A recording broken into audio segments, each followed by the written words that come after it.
Some of the things with the state that are bothering me is we've had 110, which is supposed to be designed to provide treatment to drug addicts, and we all voted for that. That hasn't happened. Oh, hell no. So the first thing that they did is they legalized the drugs, but then they forgot all about the treatment programs, and that's our problem. We got 75% of the drug addicts, or the homeless people around here, are drug addicts or addicted to alcohol. Yeah. And we don't have the state weighing in. That may be a charitable number, actually. I think it's more like 90, personally. Yeah, right. Just from personal observation, and they're right across the street from us, so it's not like we don't know what's going on. Right, exactly. And I know some people that are living very close to the current camp.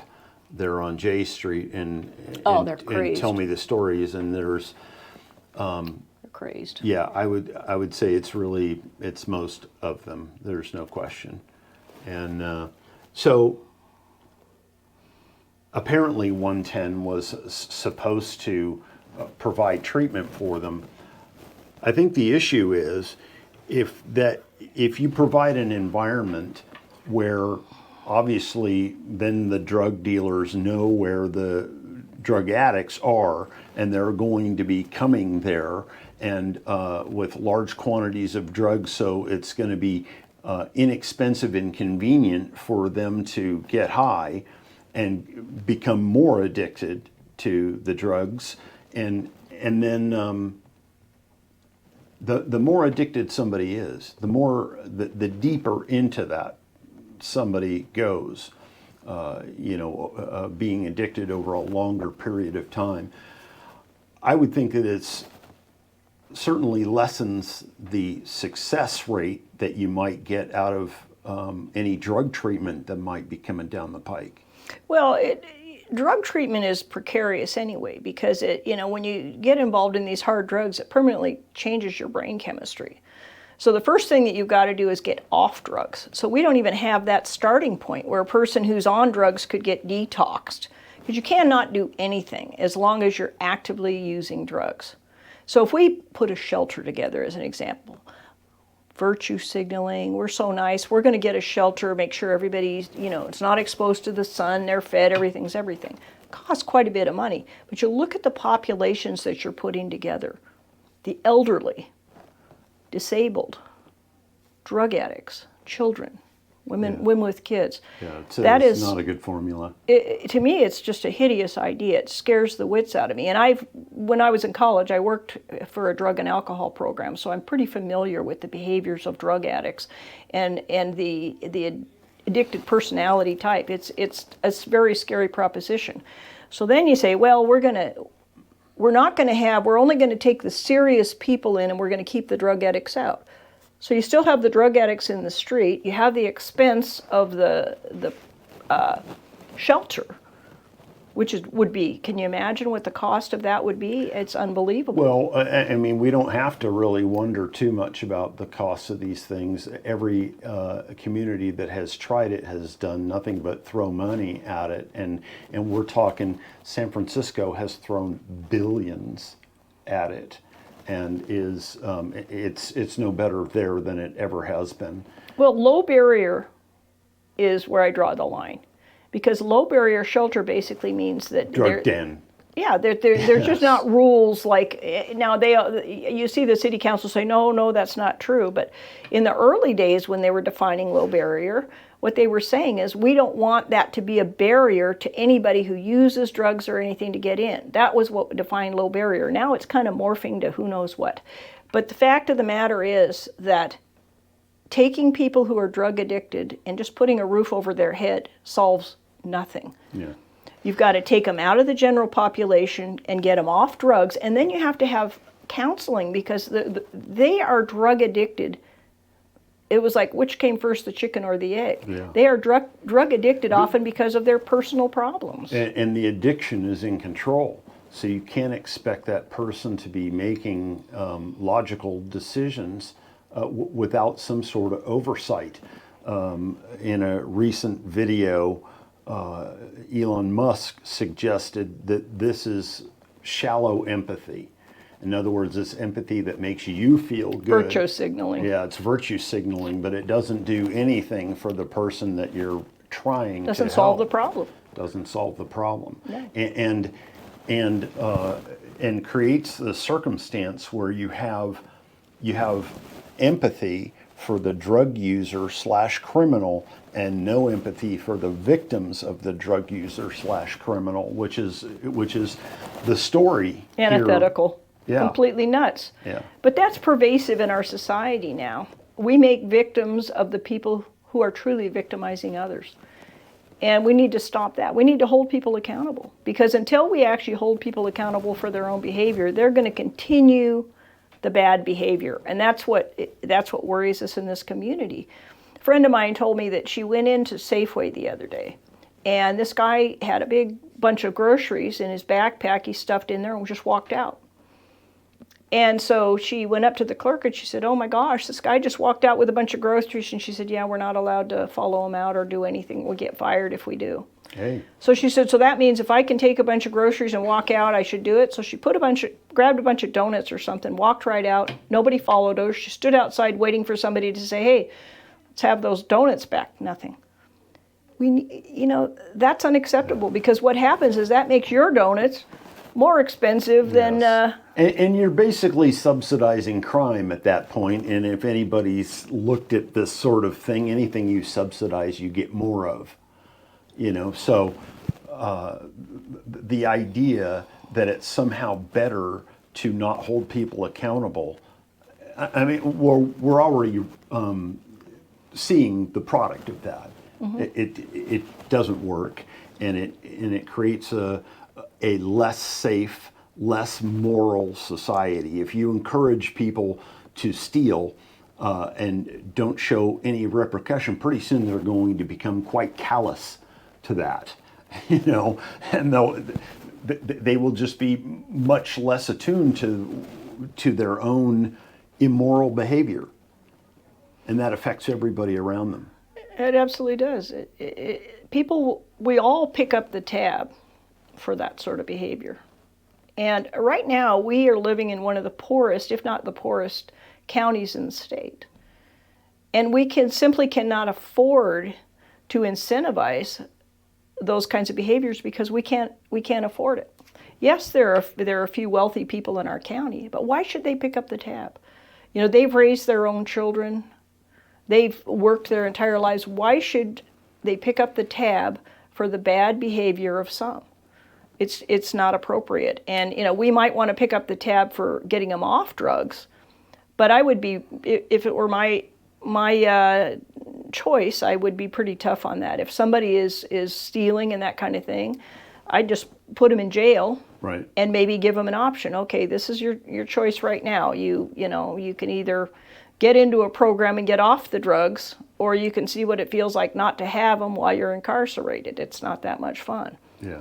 And it would be very hard on the people that handle the jails to handle people who are, trying to get off drugs. But we'd have to create some sort of an environment where that could be done. If you spent that money in the short term, you would not have to be spending anywhere near as much of that money in the long term, because people would understand how the system works and they would adjust their behavior probably quite quickly. Well, everybody. I have a nephew, as an example, who had a drug problem. And he became a drug addict from using recreational drugs when he was in high school, and it continued. And he ended up getting in a lot of trouble over a period of time. And he told me at one point that he was in jail, and he was, laying on the mattress and a bunk bed, and he had this big fat guy over the top of him, and the mattress was sagging down, and he looked up and he said, "That was my moment of clarity." He said, "I just realized I don't want this to be my life." So we need to help people to find those moments of clarity where they decide on their own. This is not how I want my life to be. I don't want this. And they're not going to come to that if you're accommodating No. their current circumstance. And by the way, this kid, he went into a drug program and he went through it, and now he makes, $250,000 a year in the building industry. So he cleaned himself up. It wasn't easy. It was hard on the family. It was, hard on everybody, but he cleaned himself up, and it can be done. It's not entirely impossible. It can be done. But we have to understand that very few drug addicts can clean up because it does alter your brain chemistry. It takes a lot to make it happen. People have to really want it. And it shouldn't be the burden of the community to constantly be dealing with that person's reoffense of, criminality. It hurts everybody, and all you have to do is talk to the people of this community, and you know which way the wind is blowing on that. It's not difficult. You probably had some people that were originally sympathetic to the notion that you could just allow these people to camp here and that would be okay, that probably think differently about it now than they did before. Well, I remember years ago, even, many, many years ago, I got a call on the phone. Somebody in the city was calling around and they were, how do you feel about how the city is and all that kind of thing? And I said, wow, this is probably 5 years ago. It's a long time. And I said, well, looks like it's going to be turning into a homeless encampment. We're allowing a lot of, homeless people hanging out in the streets and all that. Yeah, but what about the bears? Aren't those cute? And what about the hanging plants? And we've got all this. Isn't that all cute? And I said, I think you can keep the bears and the hanging plants. I think you better get this homeless situation out under control, or we're going to have a huge problem later that's going to be a tremendous blight. They didn't want to see that. But it was evident to so many of us many years ago. It's not something that just popped up. And they didn't handle it. So the current city council that we have are the kind of people that sort of handle things when it's just in their face. And we in the community are kind of crazed about how it's being handled. I remember that after the injunction was lifted and they called a meeting in the city council and they said, hey, we want you guys to tell us which 4 parks you don't want to have homeless people in encampment. And there was just a wave of anger that went across the room. And we said, we don't want them in any of our parks. So the city council kind of caught a wave and they realized that, that was the feeling of the community. So they voted, okay, they're not going to be in the parks. We're going to put them in these 2 locations. Well, 5 minutes practically, it might have been a couple of weeks, they came back and said, this is a humanitarian crisis. So the fact that they were put in one location where you could really see it, this is a humanitarian crisis. Yeah, well, I've never known politicians to announce a humanitarian crisis without suggesting that because it's a crisis, it requires this outcome, which in this particular case is the low barrier shelter. Well, this is the thing that drives everybody crazy. And then they get in these forums and they say, look, all these new people that are running, the so-called slate of the Republican Party, these new people that are running have no ideas and no suggestions. Excuse me, you must have reached your capacity to understand this situation. This group of people is telling you that drug addiction is the problem. And therefore, you have to solve that first part of the problem before you can begin to solve the other problems. Otherwise, you're just facing constant recidivism. We have about 50%, I think I hear, of our police activity is involved around these homeless persons. Right. Part of it is because they're out in the open and you can see all the things that they do. But drug addiction itself brings crime with it. It's an expensive habit. But, these people are not immune to motivating factors.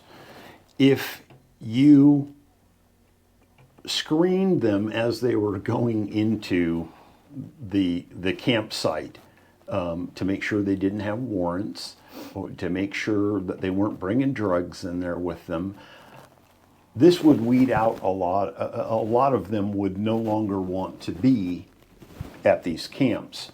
And you could just make it a rule that that's the only place that you can be. Otherwise, find some place else to be.